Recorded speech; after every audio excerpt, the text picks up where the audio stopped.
je vous appelle car je suis tombée enceinte il y a peu. Et Mhm. c'est vrai que j'ai pas grand monde autour de moi qui peut me conseiller ou me dire comment ça se passe, comment ça fonctionne, comme ces histoires de premier trimestre, deuxième trimestre. Du coup, si vous avez quelques informations. D'accord. Vous avez déjà donc fait un test au laboratoire? Oui, ça a été fait. D'accord. Donc la grossesse est confirmée. Mhm. Le médecin vous a donné quelques ordonnances, c'est-à-dire à aller faire une échographie pour avoir la datation de la grossesse, pour savoir exactement de combien de semaines vous êtes enceinte.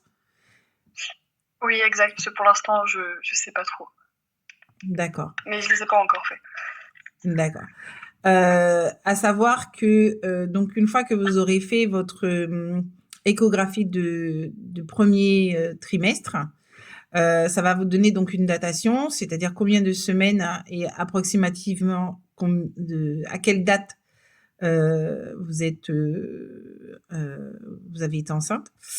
D'accord. Et ça va vous permettre de faire la déclaration à la CAF, la Caisse d'allocation familiale. Mhm. Ensuite, faudra faire une déclaration à la sécurité sociale, mais c'est lié avec la CAF et du coup tout va s'enclencher. Vous allez Pour, avoir, vous allez ce sera avoir tout des, enregistré tout seul. excusez-moi. Ce sera en même temps, j'ai pas besoin de faire deux demandes. Ce sera une demande et tout part en même temps. Oui, ça sera en même temps parce que le médecin aussi, lui, il va faire la déclaration. Après l'échographie, il Ok. faudra retourner voir le médecin pour que lui, il puisse faire la déclaration. D'accord. Et de là, il va vous remettre un carnet de grossesse où il sera écrit quels seront les moments où il faudra refaire des examens sanguins, urine, et où il faudra aussi refaire une échographie. Vous avez plusieurs échographies à faire, plusieurs examens à faire, et tout ça, c'est daté. Et ça dépend du nombre de semaines, du nombre de mois, et tout ça, c'est écrit dans le carnet de suivi de grossesse. Vous allez devoir voir le médecin plusieurs fois pour justement Mhm. suivre la grossesse et pour savoir si tout se passe bien et être là au moindre signe qui serait pas tout à fait correct. D'accord. Et en moyenne, il y a beaucoup de rendez-vous ou c'est assez, Alors vous on va avez dire une fois par mois? 3 échographies à faire tout au long des, ça dure 9 mois une grossesse. Tout au long des 9 mois, vous avez 3 échographies obligatoires. Vous pouvez en avoir plus, tout dépend après votre cas médical. Mhm. Vous avez aussi, alors il y a des médecins qui préfèrent suivre chaque mois à partir du troisième mois, mais au niveau de la sécurité sociale, non, vous n'avez pas besoin d'aller chaque mois. Ok. Tout dépend le médecin que vous avez et tout dépend vous, votre médical. Si vous avez d'autres pathologies à côté ou si vous avez des antécédents, des choses comme ça, le médecin peut décider de vous voir chaque mois. Ok. Ça fait, pour assurer un peu, c'est pas, enfin, c'est plutôt pratique. Mm. Étant donné que c'est ma première grossesse, au niveau Oui. de l'accouchement, j'ai vu beaucoup de choses comme l'accouchement par voie basse, césarienne, aussi les bains. On peut les faire dans de l'eau, si je me trompe pas. Est-ce qu'il y a une manière qui est recommandée plus que d'autres ou... Alors, une manière recommandée, non. Ça dépend vraiment de vous, de comment vous vous sentez. Et ensuite, ça dépend de où vous voulez accoucher. Vous pouvez accoucher en clinique, comme vous pouvez accoucher dans les hôpitaux. Et donc, du coup, tout dépend le lieu que vous allez choisir. La méthode sera différente. Ensuite, il y a Et le lieu, aussi ouais. le fait que si vous voulez accoucher par voie basse, ou si vous allez accoucher par césarienne, tout est dépendant de votre médical. Parce que parfois, votre bassin, il est trop petit, et donc du coup, forcément, c'est une césarienne. Et ou aussi, ça peut être votre choix et le choix du médecin de ne pas accoucher par voie basse, par des craintes ou autres. Hein. Tout est dépendant et toutes ces questions, avec plus de précision, le médecin pourra vous répondre parce que lui, il aura votre dossier médical en main. Ok. Parce que quand vous accouchez par voie basse, par exemple aussi, vous pouvez prendre la péridurale ou pas. Vous voyez, donc Ok. chaque accouchement a aussi ses spécificités C'est et propre à chacun. voilà. Et en plus, c'est propre à chacun, oui. Ok, ok. Et il faut réserver, enfin, il faut prendre rendez-vous avant la date de l'accouchement, c'est ça? Oui, Enfin, j'ai entendu dire en tout cas. oui, chaque lieu a son moment. En général, on commence à regarder les hôpitaux ou les cliniques dans lesquelles on veut accoucher à partir du cinquième, sixième mois, parce qu'il faut effectivement réserver, parce qu'ailleurs, là, on a sa date approximative d'accouchement. Et effectivement, il faut qu'on puisse vous accueillir au mieux possible, en tout cas aux alentours de cette date-là.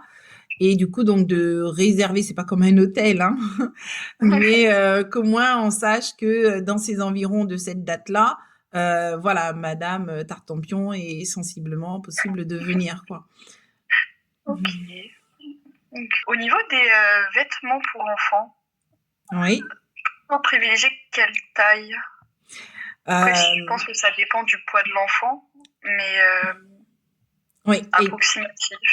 exactement. Ça dépend du poids de l'enfant, parce qu'il est possible un petit peu de se dire, tiens, il va être petit ou plutôt bien en forme. Mais ça, c'est vraiment à la dernière échographie qu'on peut arriver à savoir ça. Et encore des fois, c'est pas tout à fait exact. Mais on peut se dire d'acheter un ou deux vêtements de naissance, deux ou trois de premier mois, et ensuite de partir sur du 3 mois pour en avoir une quantité plus de 3 mois que de 1 mois et de naissance. Ok, du coup, il serait plus préférable, on va dire, d'acheter une fois l'arrivée de l'enfant en dehors des vêtements de maternité et de quoi tenir une semaine. C'est mieux d'attendre pour faire la garde-robe Voilà. définitive. Oui, vous pouvez faire effectivement une petite valise, qui de toute façon, vous allez en avoir besoin au niveau de la maternité. Et effectivement, pour la première semaine que vous allez passer 3 jours à l'hôpital, hein, ou à la clinique, et ensuite, disons, la première et la deuxième semaine qui va se passer à la maison. Et à partir de ce moment-là, vous pourrez vous dire effectivement, donc au niveau du poids et de la longueur de l'enfant, que je vais plutôt prendre du 3 mois. Il y a des enfants qui naissent et qu'en fait, ils portent direct du 3 mois, juste le premier mois. Et après, ils partent sur du 6 mois parce qu'ils sont nés déjà grands et bien portants. Vous voyez? Ouais, je vois. C'est vrai que j'ai failli faire l'erreur de tout acheter. Heureusement. Non, faut pas se presser, faut pas se précipiter, faut prendre le temps et pour acheter, je dirais, pratique. Sinon, on achète tout ce qu'on voit, effectivement. Ah, ça, je peux pas le dire. Sinon, moi, dans mes offres, j'ai ce qui s'appelle achat malin. Vous irez voir, je vous enverrai mes réseaux sociaux. C'est temps de bébé, donc sur tous les réseaux. Et sur l'Instagram, j'ai mis dans mes stories à la une toutes mes offres. Et il y en a une notamment qui s'appelle offre malin. Et justement, ça vous permet d'acheter le nécessaire qu'il faut pour les 30 premiers jours. Oh, mais c'est vraiment pas mal. Je Mm. penserais, ça m'évitera de faire des courses et tout ça, étant donné que c'est un pack. C'est pas mal. Surtout si on va dire qu'on est assez occupé. Ça évite de faire plusieurs magasins. Oui. Enfin. Alors, j'ai une petite question. Oui. C'est concernant les lits. Est-ce qu'il faut privilégier le cododo ou plutôt dès la première nuit la séparation? Ça aussi, si vous avez l'intention d'allaiter et si vous n'en avez pas l'intention et de donner des biberons, ça dépend aussi de la configuration de votre appartement. Est-ce que votre chambre est petite ou pas? Est-ce que vous dormez seul ou pas? Vous voyez, c'est tout un tas de configurations aussi comme ça, qui fait que vous pouvez prendre une décision différente. Le cododo sur le même lit n'est pas ce que je préconise et l'OMS non plus, l'Office mondial de la santé, parce que on peut s'endormir très profondément et être trop collé à l'enfant, la couverture qui lui tombe dessus, enfin voilà, des petites choses comme ça. Donc le cododo, oui, mais le cododo où l'enfant il est dans son propre lit et en fait c'est les deux lits qui sont collés l'un à l'autre. Et de le mettre seul dans une pièce quand il a pas avant qu'il ait, moi je dirais un mois et demi, d'être seul dans sa propre chambre, voilà, c'est un petit peu tôt. Pour les tours de lit, dites-moi, j'ai vu que c'était peu recommandé, mais c'est vrai que ça me fait peur de laisser mon enfant dans son lit avec les barreaux. J'ai peur qu'il se coince ou qu'il y ait un accident un peu bête qui se produise. Mais si les sécurités autour de lit sont déconseillées, je vois pas trop du coup. Alors quand il est tout petit, il bouge pas beaucoup au départ, hein. Il bouge mais pas énormément, donc il ira pas vers les barreaux. En tout cas pas tout de suite, hein, donc ça devrait aller. Et effectivement, les tours de lit ne sont pas du tout recommandés, quels que soient les tours de lit, que ce soit les tours de lit d'antan, donc à plat, ou les nouveaux tours de lit qui sont des tresses. Aucun ne sont recommandés parce que l'OMS dit que ce n'est pas sécuritaire, et ce qui est tout à fait vrai, puisque l'enfant peut se glisser en dessous. Donc Mais ça, de c'est l'esthétisme pas au tout de final. suite. Oui, aussi, oui, c'est joli à regarder, oui, effectivement. Mais sur C'est le vrai que c'est un départ, petit peu solide. il est tout petit, donc il bouge pas beaucoup. Et si vous avez, par exemple, un couffin, où donc là, il est un peu plus, comment dire, coucouné dans le couffin, et du coup, il n'y a pas l'effet des barreaux. Ok, ouais. Petit coup. Ok, ouais. Petit couffin. Ça, c'est vrai que j'avais pas encore acheté un, mais c'était dans ma liste. Euh, Alors, personnellement, j'ai un chat. Oui. Je sais pas s'il y a des risques avec les enfants, parce que je sais que les chats aiment beaucoup dormir près des enfants. Mais est-ce qu'il faudrait plutôt surveiller régulièrement ou on peut faire confiance Alors, aveuglément ou c'est risqué? on fait jamais confiance totalement à un animal, hein, même pour nous, les adultes. Euh, non, faudrait faire attention, lui expliquer, l'inclure aussi dans votre grossesse, hein, lui faire sentir. Il peut peut-être se coucher sur votre ventre, ou en tout cas ou à côté, comme ça il peut sentir aussi le bébé bouger. Et donc de lui parler, hein, ils sont pas sourds, ces animaux. Euh, S'ils arrivent à comprendre que quand on secoue un sac, c'est leur croquette, je pense qu'ils peuvent arriver à comprendre autre chose. Et donc du coup voilà, de l'inclure, et puis voilà, qu'une fois que l'enfant sera là, de lui présenter l'enfant, et voilà, de pas le retirer totalement, le mettre à part. C'est de l'inclure, c'est pour qu'il puisse bien comprendre que voilà, et puis que vous allez avoir un petit peu moins de temps que lui. C'est comme un autre enfant en fait, puisqu'il était là seul Oui. avec vous.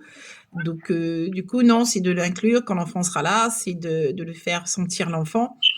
Et donc à chaque fois qu'il se rapproche un peu trop, attention, de mettre votre main, mais sans le pousser violemment, vous voyez. Juste de prévenir qu'il faut pas trop aller sur l'enfant Voilà, ou pas exactement. trop. Et dans la chambre, le soir, ça par contre, faudrait, s'il est habitué à dormir avec vous ou être dans la même pièce que vous, pour Ouais, dormir en tout cas, et que vous allez dormir avec votre enfant dans la même pièce, faudra commencer dès maintenant à le laisser en dehors de cette pièce.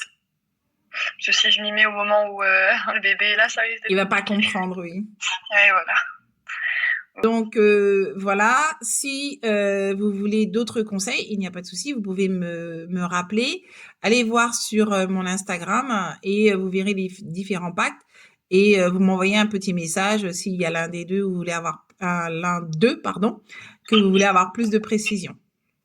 Ok, bah merci beaucoup à vous. En tout cas, vous avez été de grands conseils.